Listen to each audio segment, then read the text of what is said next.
பாகிஸ்தான் கிட்ட பார்த்தீங்கன்னா, இந்தியா அளவுக்கான டெக்னாலஜியோ, இல்ல மிசைல் அட்வான்ஸ் சிஸ்டமோ கிடையாது. பாகிஸ்தான் கிட்ட இருக்கிற அதிகபட்ச மிசைலோட கெப்பாசிட்டி பார்த்தீங்கன்னா, ஒரு 2000 கிலோமீட்டர்ஸ் தான் போகும். ஷஹீன்னு சொல்லுவாங்க. ஹேட் ஷஹீன் 6ன்னு சொல்லுவாங்க. அது வந்து பார்த்தீங்கன்னா, 2000 கிலோமீட்டர் தான் போகும். அதுக்கு அடுத்து ஒண்ணு வச்சிருக்கிறாங்க. அது பேர் வந்து ஆக்சுவலா வந்து கௌரின்னு சொல்லுவாங்க. ஹேட் கௌரின்னு சொல்லுவாங்க. அது வந்து பார்த்தீங்கன்னா 1500 கிலோமீட்டர் தான் போகும். அப்படி பார்த்தீங்கன்னா கூட பாகிஸ்தான்ல ஒரு ஏவுகணை விட்டா தமிழ்நாடு தாண்டி இலங்கை அளவு தாக்குதலுக்கான கெப்பாசிட்டி இருக்கு. பட் அதை வந்து ஸ்டாப் பண்றதுக்கான மொத்த கெப்பாசிட்டி இந்தியா கிட்டயும் இருக்கு.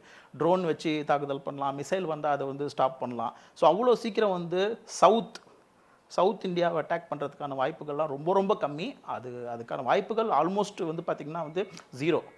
இந்தியா கிட்ட பார்த்தீங்கன்னா மிசைல் சிஸ்டம்ஸ் வந்து ரொம்ப அட்வான்ஸாக இருக்குது. அக்னி 1, 2, 3, 4, 5ன்னு இந்தியா கிட்ட இருக்க சிஸ்டம், அட்வான்ஸ் சிஸ்டம்ஸ் அதை விட பெரிய சிஸ்டம்ஸ் கூட இருக்குது. 5000 கிலோமீட்டர் தாண்டி கூட போய் அட்டாக் பண்ணுறதுக்கான சிஸ்டம் இந்தியா வச்சுருக்காங்க. ஸோ இந்தியாவுக்கும் பாகிஸ்தானுக்கும் ஆர்மி இதில் வந்து பார்த்திங்கன்னா நோவேர் நியர்.